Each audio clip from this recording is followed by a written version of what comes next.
Alors nous reprenons le déroulé de notre journée d'études sur les vernis en accueillant Françoise Auger-Fege, qui a enseigné pendant 20 ans le nettoyage, enfin la restauration des couches picturales, et avec notamment le nettoyage à l'université Paris 1, donc au master de conservation-restauration des biens culturels, et qui s'est depuis très longtemps intéressé à toutes les questions de vernis, de solubilité des vernis, de nettoyage des vernis et donc de revernissage après restauration. Voilà. Françoise, c'est à vous. Merci Mathieu. Bonjour à toutes et tous. Moi j'ai pris un peu le sujet du point de vue des conservateurs-restaurateurs, puisque je suis moi-même conservatrice-restauratrice de peinture, mais globalement je vais faire à peu près la même chose que ce qu'a expliqué René Delary à l'instant, un peu avec des mots de restaurateur, puisque je suis de cette génération qui est arrivée qui a commencé à travailler en 85, et donc moi je suis contemporaine en fait des recherches de René Delary et de tous ses confrères et consoeurs qui ont travaillé sur ces sujets. Donc ce que je vais tenter de vous expliquer, c'est comment on a fait évoluer notre caisse à outils, c'est-à-dire toutes ces choses qui nous servent à travailler pour éventuellement terminer cette phase de la restauration des peintures qui est le vernissage des surfaces. J'ai intitulé J'ai intitulé cette petite présentation « Les beaux et bons vernis ». Pourquoi beau et bon vernis? Parce qu'en fait, le premier terme qualificatif que j'ai employé, beau vernis, c'est un peu la chose que l'on espère atteindre quand on vernit un tableau.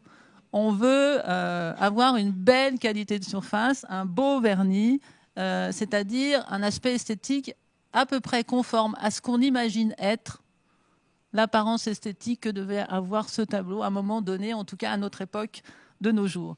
C'est un idéal que tous les artistes ont essayé d'atteindre depuis qu'on connaît les écrits des artistes, et c'est un idéal que les restaurateurs de peinture ont essayé d'atteindre, de restaurateurs de peinture ancienne en tout cas, ont essayé d'atteindre jusqu'à aujourd'hui. Cette question de l'apparence des vernis est une question fondamentale et traditionnellement fondamentale, puisqu'elle a été la question principale qui a permis le choix des vernis jusque dans les années 80. C'est-à-dire que même si des études avaient été réalisées sur la stabilité des vernis, la question de l'apparence des vernis dominait le sujet, c'est-à-dire que c'était le point de focalisation et le point de choix en fait. Mieux valait un beau vernis qu'un bon vernis. Et d'ailleurs, René Delary l'a indiqué quand il travaillait à New York. Le chief conservator du musée, c'était un peu cette remarque. Il a dit, moi, les vernis de synthèse, c'est pas beau, en fait. Voilà. Et donc, c'était un problème de choix important. Simplement, en fait, au cours des années, au cours du XXe siècle, de nombreuses études sur la stabilité des vernis ont quand même essayé de contrebalancer, et surtout sur la stabilité des résines naturelles.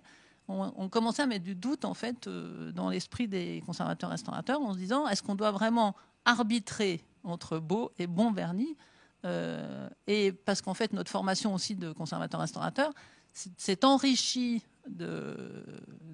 d'études de physique et de chimie, et donc nous a permis de comprendre l'importance de la stabilité des produits qu'on employait, en tout cas pour la retraitabilité des objets après restauration, sinon la réversibilité, en tout cas, des produits qu'on pouvait mettre sur ces objets.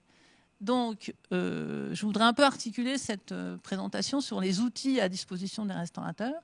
Et dans outils, je ne mets pas que les outils techniques, c'est-à-dire la transmission des outils techniques, c'est une transmission d'atelier, en fait.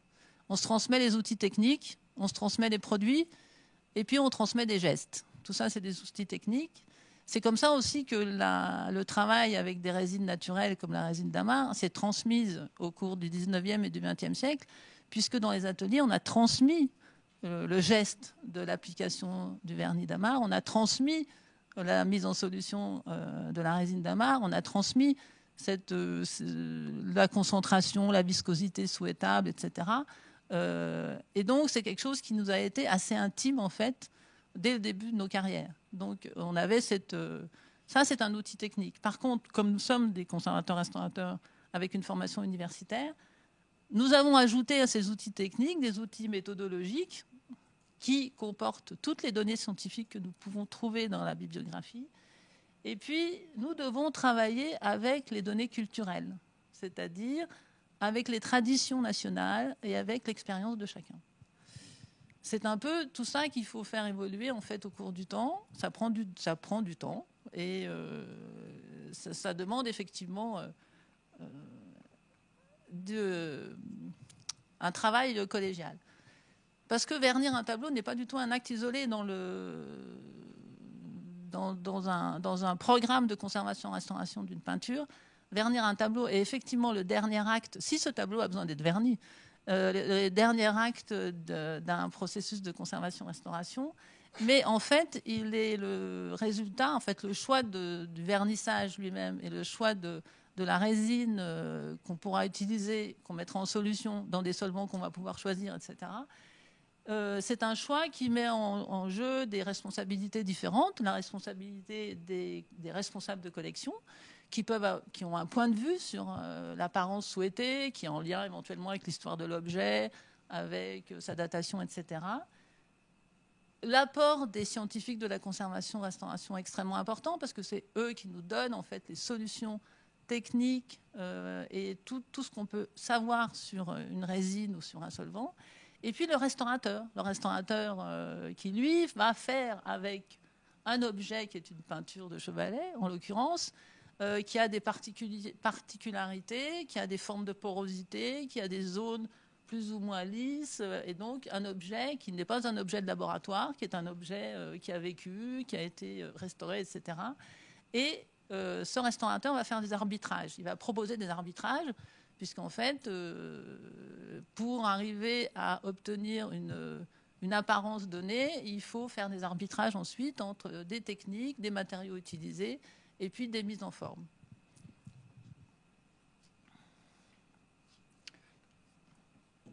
C'est un petit panthéon, en fait.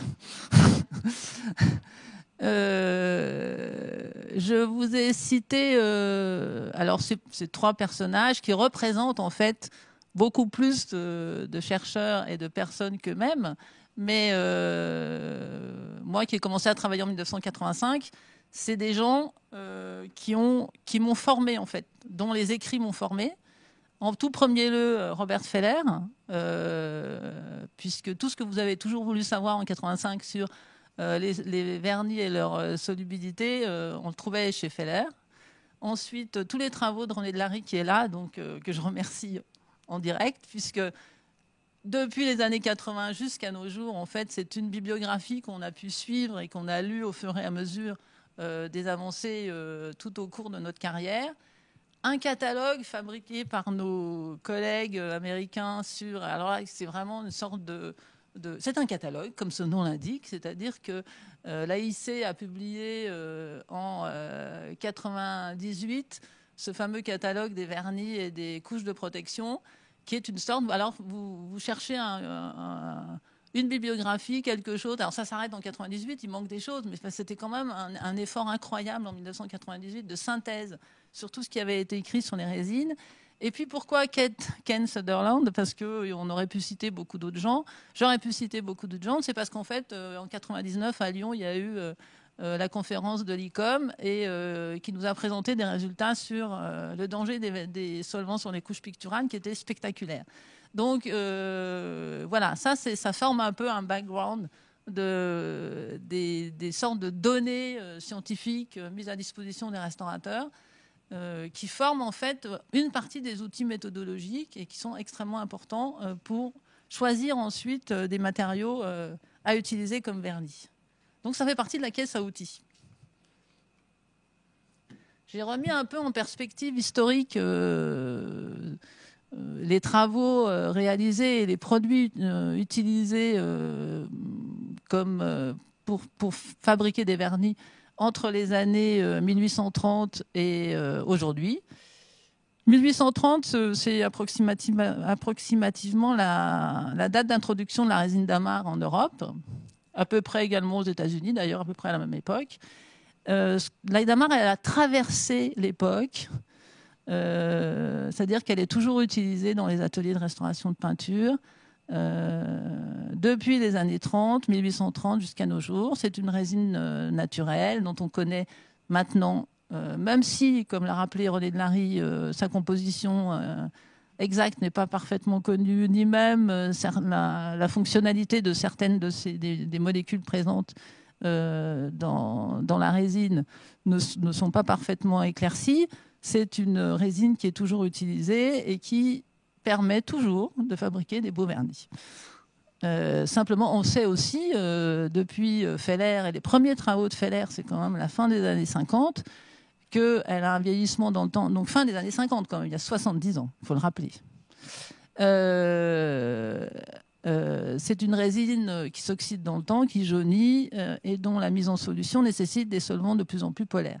Sachant que grâce aux recherches sur l'effet des solvants sur les couches picturales, on sait dorénavant que les couches picturales à l'huile AG sont très sensibles aux solvants polaires. Donc on voit bien que l'équation solvant plus polaire est quelque chose qui potentiellement est un danger pour les couches picturales. Parallèlement à cette résine d'amarre très utilisée, à partir des années 30, sont apparues les résines cétoniques, alors les différentes résines cétoniques au cours du temps, qui existent toujours en bien moindre quantité que jusque dans les années 90, puisqu'en fait, effectivement, elles ont disparu du commerce des produits pour peintre, et donc elles n'existent plus que sous la forme relativement modeste de MS2D, des vieux stocks de MS2A qui restent encore dans les placards de certains restaurateurs, et puis de la nouvelle formulation MS2B qu'on ne connaît pas encore. À partir des années 50, on a commencé à étudier de manière comparative la stabilité des vernis utilisés en conservation-restauration, et c'est ce qui est important, c'est l'étude comparative. C'est-à-dire qu'on met tout le monde dans les mêmes conditions et on regarde ce qui se passe. C'est-à-dire qu'on s'aperçoit qu'effectivement, il y a des résines qui ont une bien meilleure stabilité dans le temps que d'autres, hein, et qui ne jaunissent pas, certaines jaunissent, etc. C'est à ce moment-là qu'ont été en fait promues comme résines très stables dans le temps les résines à base de copolymères d'acrylate de méthyle et de méthacrylate d'éthyle, c'est-à-dire le paraloïde B72. Le paraloïde B72, pas tous les acryliques. Ça, c'est vraiment les travaux de Feller et ses collègues. Simplement, comme nous l'a indiqué René Delary, les acryliques ne produisent pas en fait sur une surface les mêmes qualités réfléchissantes que les résines naturelles, en particulier à cause de leur masse moléculaire. Pourquoi est-ce que j'ai mis un gros point rouge en 1990, à peu près en fin des années 80 et début des années 90? C'est parce que, comme nous l'a rappelé, René Delary, à ce moment-là, s'est dit, mais pourquoi est-ce que la damarre fait de si beaux vernis? Et qu'est-ce qu'on peut en tirer, en fait, pour trouver dans la chimie des produits de synthèse des molécules qui auraient des qualités spécifiques en matière de composition et de morphologie qui permettent d'atteindre aux mêmes qualités esthétiques. Et ça, ça a été un point de basculement en fait dans la recherche, puisqu'on a essayé de conjuguer stabilité chimique et qualité optique. À partir de ce moment-là, sont apparus sur le marché, pour nous restaurateurs, et très vite dans les années 90, des propositions d'usage de nouvelles résines de synthèse qui ont été citées tout à l'heure, c'est-à-dire les résines hydrocarbonées hydrogénées et les résines uréaldéhydiques. Ça fait 30 ans quand même. Hein. Oui, c'est ça, 30 ans. Ces produits ont été disponibles assez rapidement sur le marché, c'est-à-dire qu'on pouvait en acheter assez facilement quand on était restaurateur, et donc les tester soi-même. René Delary a également indiqué que ces résines ont été testées au même moment qu'elles ont été étudiées lors de workshops avec des restaurateurs aux États-Unis, en Angleterre et un peu plus tard ici en Europe aussi. Donc en fait, c'était vraiment une recherche partagée entre scientifiques de la conservation-restauration et restaurateurs.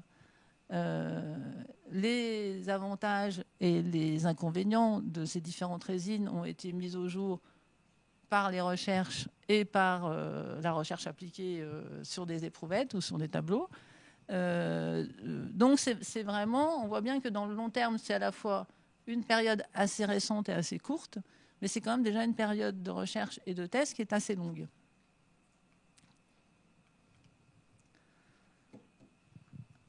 Alors, toutes mes sources de graphiques sont les articles de René Delary.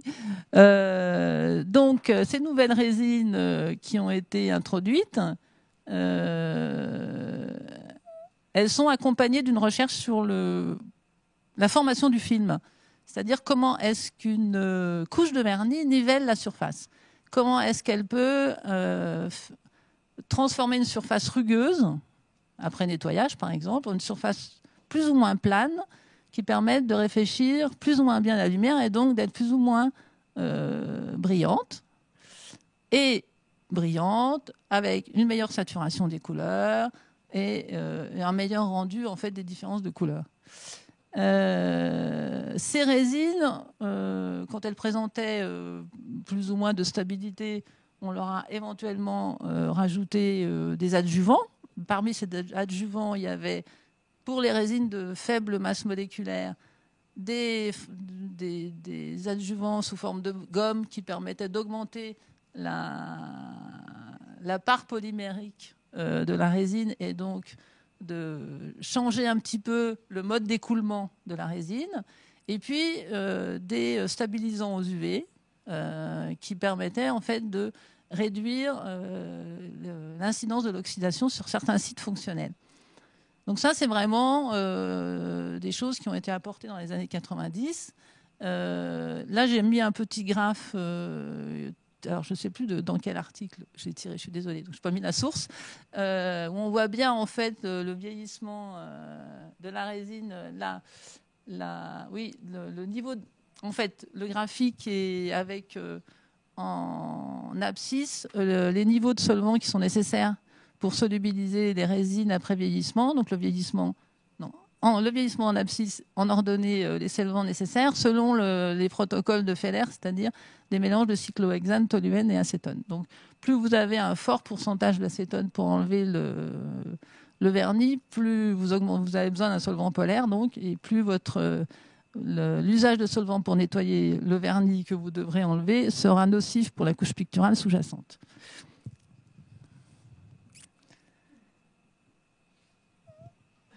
C'est un rappel un peu de ce que vous avez vu à l'instant.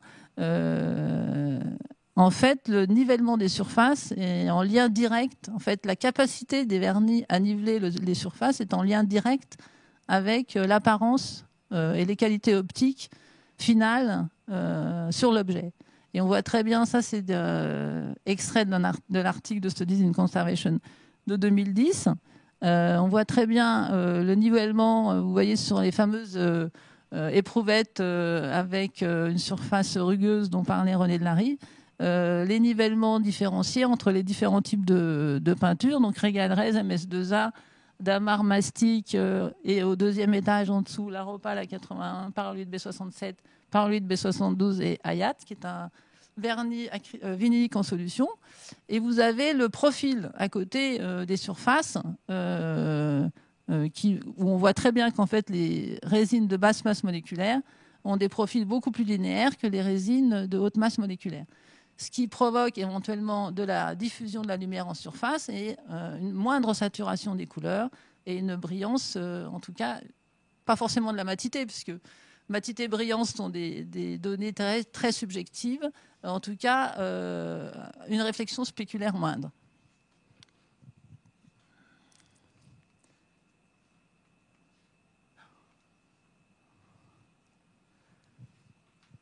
Voilà à peu près comment ça se passe, en fait, avec une résine de basse masse moléculaire, le petit graphique numéro 2. Vous voyez qu'on écrète à peu près toutes les petits pics et qu'on a encore quelques aspérités qui sont liées aux plus grandes déformations de la couche picturale. Et puis, avec une résine de haute masse moléculaire, on a effectivement un nivellement qui est assez faible et on répercute en fait les aspérités de la couche picturale. Il y a une autre chose très importante dont il faut tenir compte, et ça c'est un autre type de recherche, une recherche plutôt en optique qui a été menée par Madi Elias, René Larry et d'autres chercheurs, c'est qu'en fait l'état de surface entre le substrat et la couche de vernis est négligeable. La chose qui compte le plus, c'est l'état de surface à l'interface entre la surface de votre dernière couche et l'air. C'est-à-dire que tout ce qui se passe en dessous, entre guillemets, est réparé, si on peut le dire, par la dernière couche que l'on pose sur la surface. Donc on peut se permettre éventuellement de mettre des couches de vernis qui nivellent pas très bien une surface, si, in fine, on pose dessus une couche de vernis qui nivelle très bien la surface, si le but est d'avoir une surface plutôt réfléchissante et assez brillante. Donc ça, c'est vraiment, quand on imagine des superpositions de couches, c'est un paramètre extrêmement important. Ça a été mesuré avec des données optiques qui sont très, très précises. Alors voilà, la trousse à outils du restaurateur en France, à la fin des années 70. Alors j'aurais dû mettre beaucoup plus de bouteilles en spray ou de bouteilles de vernis, mais j'en avais pas chez moi, je suis désolée, puisque nos deux jeunes collègues ce matin nous ont vraiment indiqué qu'il y avait un énorme usage de produits manufacturés parmi les restaurateurs en France. En tout cas, ce qu'on avait en magasin, entre guillemets, c'était du vernis damas et éventuellement du vernis mastic, ou du vernis mastic et éventuellement du vernis damas, ça dépendait de votre obédience, des vernis à base de résine cétonique, et puis des vernis du commerce. Ce qu'on a en 2000, ce qu'on pourrait avoir dans notre boîte à outils en 2022, moi, je ne suis pas pour jeter le bébé avec l'eau du bain, donc je pense qu'on peut garder dans sa trousse à outils du vernis damas et des résines cétoniques réduites MS2A. Le vernis paraloïde B72, on aurait dû l'avoir déjà en 1970, puisqu'il était déjà commercialisé et on connaissait déjà toutes ses qualités. En tout cas, comme vernis acrylique du paraloïde B72 et uniquement du paraloïde B72, des résines hydrocarbonées hydrogénées, des résines uréaldéhydiques et puis tous les adjuvants qui sont nécessaires en fait pour finaliser des formulations.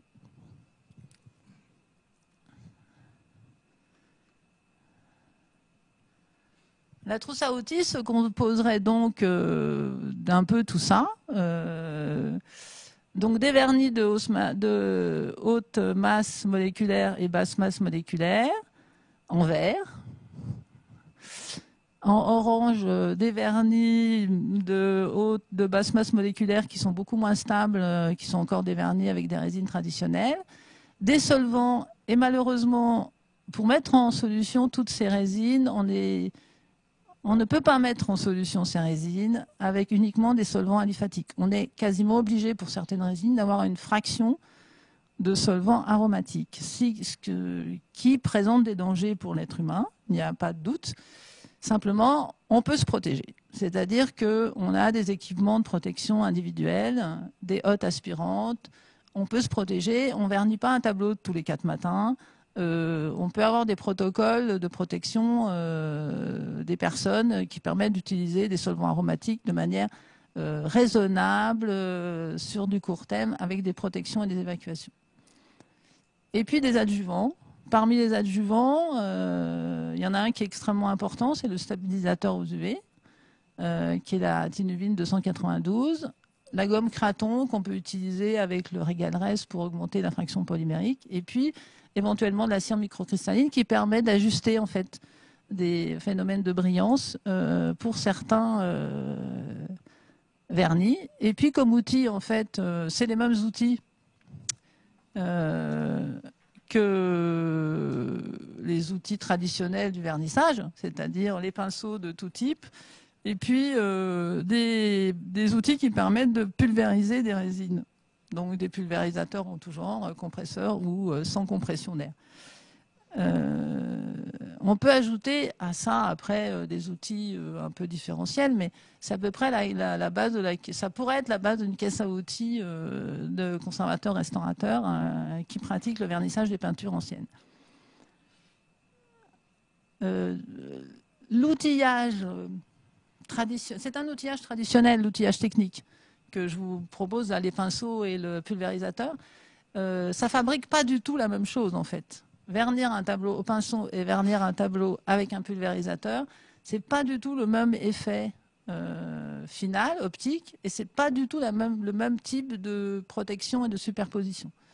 C'est-à-dire qu'avec un pinceau, on pose un film continu sur une surface, et donc on a ce qu'on représente en fait quand on a un nivellement. On a une surface qui bouge, qui se forme avec les solvants qui s'évaporent, et puis un film continu qui se forme à la surface d'un objet. Un pulvérisateur, vous projetez des gouttes qui sont véhiculées, des gouttes de vernis dans des gouttes de solvant. Le solvant s'évapore en partie au moment de la traversée de l'air, et vous arrivez avec des gouttes de résine sur votre surface, et donc vous avez des îlots de résine. Alors, quand on est à une certaine distance, ces îlots de résine peuvent faire coalescence et former un film, mais le film n'est pas tout à fait. Et puis, si cette résine est de haute masse moléculaire, de toute façon, la coalescence ne sera pas extrêmement bonne. Et puis, vous projetez avec une certaine force. Donc, le solvant que vous allez projeter peut vous mettre en solubilité partielle le vernis que vous avez en sous-couche. Donc la pulvérisation, c'est une technique qu'il faut maîtriser, qui est une vraie technique de transmission à la limite et d'apprentissage. Et puis il faut toujours garder à la tête qu'on ne fait pas un film totalement et sûrement uniforme avec une pulvérisation de vernis.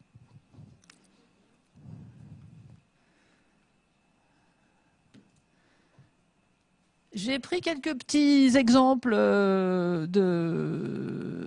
qu'on peut rencontrer en fait dans la pratique quotidienne d'un conservateur-restaurateur. Vous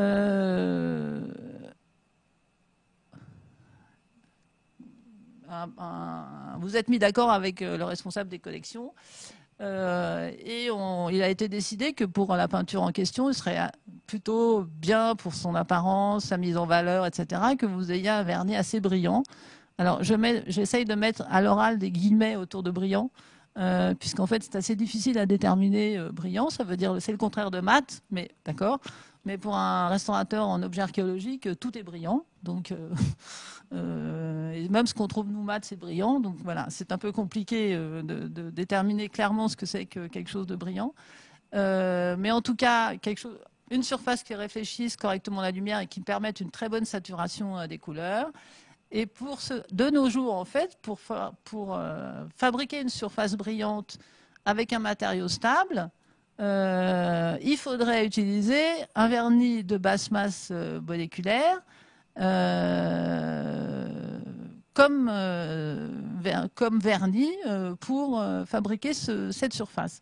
Simplement, on peut se retrouver comme conservateur-restaurateur en face de plusieurs écueils, c'est-à-dire que la surface, après allègement du vernis, se trouve irrégulière, poreuse, etc. Et du coup, le vernis est absorbé de manière sélective et vous vous retrouvez avec quelque chose qui est une sorte de patchwork entre des zones brillantes et des zones plus mates, donc quelque chose qui n'a pas du tout abouti à ce que vous souhaitiez au départ.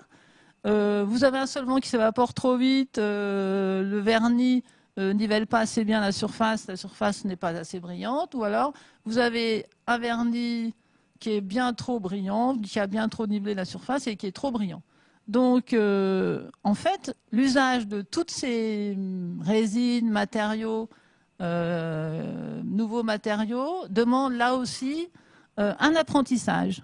Il faut un apprentissage, il faut de l'expérience, c'est-à-dire qu'il faut travailler avec ces matériaux pour apprendre à les utiliser correctement, pour arriver à aboutir à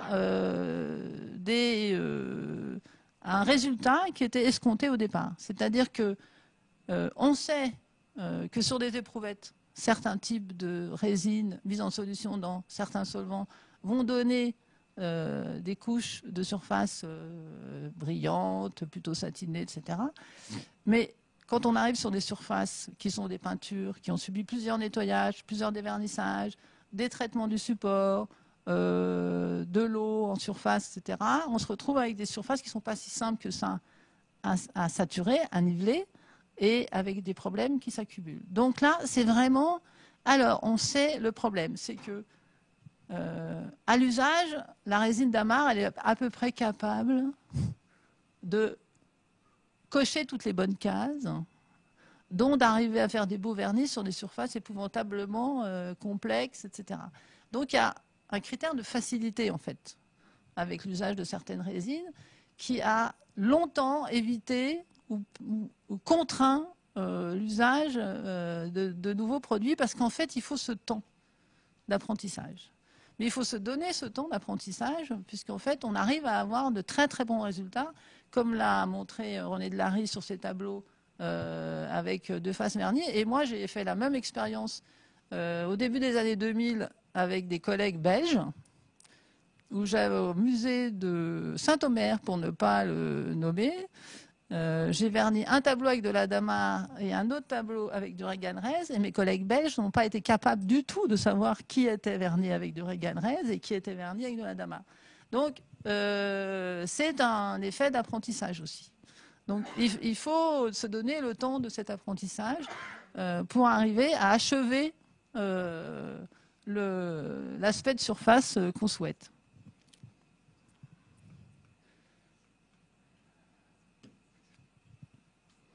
Ça, c'est quelques petites solutions que j'aurais proposées éventuellement, ou que l'apprentissage ou l'expérience permettent de proposer. C'est-à-dire qui...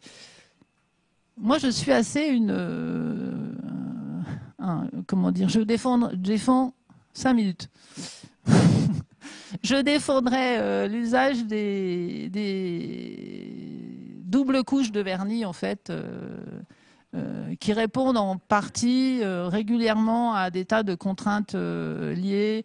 Parce qu'en fait, ce qu'on oublie de dire, c'est qu'entre toutes ces couches de vernis, il y a des couches de retouche. C'est-à-dire qu'on a en même temps des matériaux de réintégration des lacunes qui se situent entre ces différentes couches, qui ne doivent pas être mises en solution par la couche supérieure de vernis, dont il faut gérer. En fait, il faut gérer de nombreux cas de mise en solution particulière et de solubilisation des couches sous-jacentes avec ce qu'on apporte au-dessus. Donc, en fait, c'est vraiment, méthodologiquement parlant, on ne peut pas réfléchir au vernis à la fin du traitement. On doit commencer à réfléchir au vernis au moment où on commence à travailler. C'est-à-dire que, et même à la limite, à la fin de l'intervention d'allègement des vernis, puisque c'est à partir de ce moment-là où on a le programme plus ou moins d'intégration des lacunes, qu'est-ce qu'on va faire ? Est-ce qu'on a une surface qui est très altérée, poreuse, etc. Et donc, on doit mettre au point la méthodologie d'usage des vernis à ce moment-là. C'est-à-dire se dire, si j'utilise tel type de vernis en sous-couche, que je fais ma retouche avec tel autre type de vernis, je pourrais remettre une couche de vernis au pinceau par-dessus, puisque ma couche de vernis ne va pas solubiliser tout ce que j'ai en dessous. Et donc, je pourrais avoir une surface assez plane qui réfléchira bien à l'allumette et permettra la saturation des couleurs. Je n'ai pas besoin, j'ai un tableau qui est vraiment tout en cuvette, les traitements du support n'ont pas pu résorber les déformations de la couche picturale. J'ai un tableau qui de toute façon va présenter, si je mets un vernis trop brillant, trop de pics lumineux et il sera invisible. Je suis obligée d'avoir plutôt un vernis assez satiné, donc il faut que j'utilise plutôt des résines de haute masse moléculaire. Et si je ne veux pas que ce soit trop brillant, parce qu'en fait, en termes de visibilité, trop brillant sera une mauvaise idée, eh bien, je vais pulvériser cette résine. Voilà. Il faut donc vraiment avoir un programme, une méthode de travail pour choisir à partir de beaucoup de produits. Parce que si on n'a pas assez de produits en magasin, ben, on n'aura pas le même type de proposition. Donc, c'est vraiment important de faire d'une part des ajustements en fonction de l'état de conservation des objets, des ajustements à partir des a priori conservatoires et des a priori de présentation. des objets, et puis apprendre à manier en fait les produits. C'est tout à fait réalisable en fait. Ça prend pas tant de temps que ça. Il faut juste se pencher sur la question pour arriver à finaliser une belle apparence.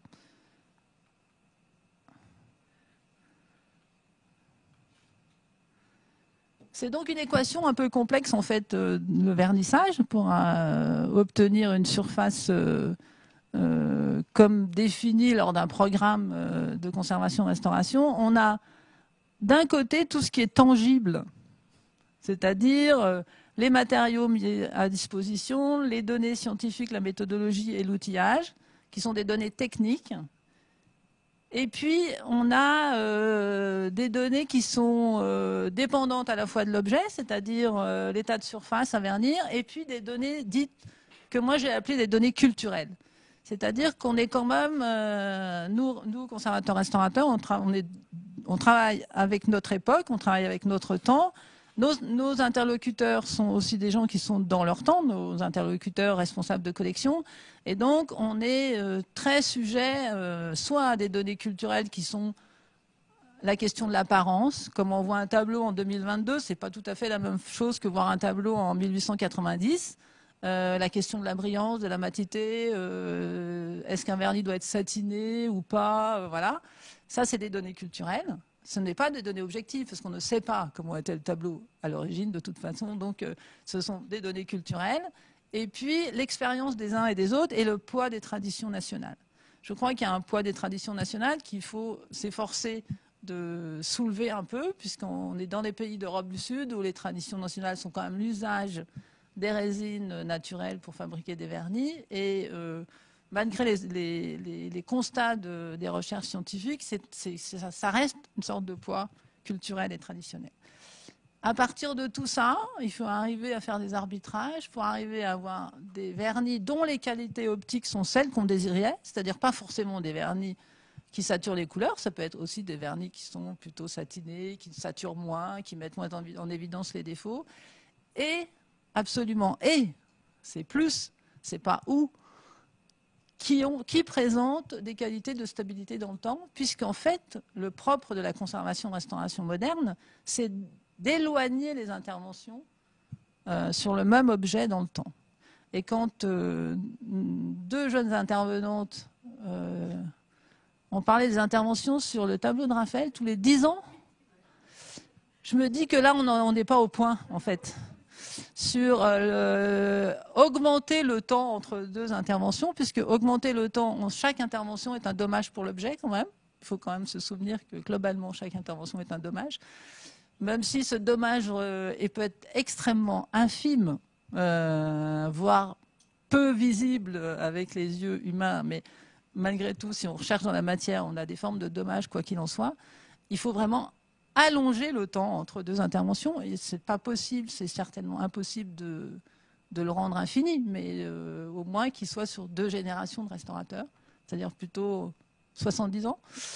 2 fois 40, allez, puisque la retraite est à 42 ans, allez, on va faire 84 ans. Il faudrait au moins qu'on ait une marge de manœuvre un peu plus étendue entre 2 interventions, sachant que l'intervention sur le vernis et donc sur les matériaux de retouche est souvent une intervention qui détermine la restauration, puisqu'en fait, c'est le changement d'apparence des peintures, c'est-à-dire des retouches un peu trop sombres, un peu trop jaunes, un vernis très jaune, etc., qui déterminent le choix de la restauration. Et ce choix, quand on le cumule de manière trop répétitive, ça peut être un dommage pour les objets. Et j'ai mis en point final, en conclusion, une petite phrase de Thomas Sully, qui est un portraitiste américain, et qui a écrit des traités aussi sur la technique de la peinture, et qui a utilisé du vernis d'Amar dans les années 1850, et qui était très mécontent, en fait. Il n'arrivait pas à saturer, il trouvait qu'il avait un brillant qui n'était pas uniforme, etc. Donc, je vois que même pour le vernis d'Amar, au départ, on a mis du temps avant d'utiliser la résine d'Amar. Donc, je pense qu'il faut passer ce temps-là pour utiliser les autres résines qui nous sont proposées. Je vous remercie de votre attention.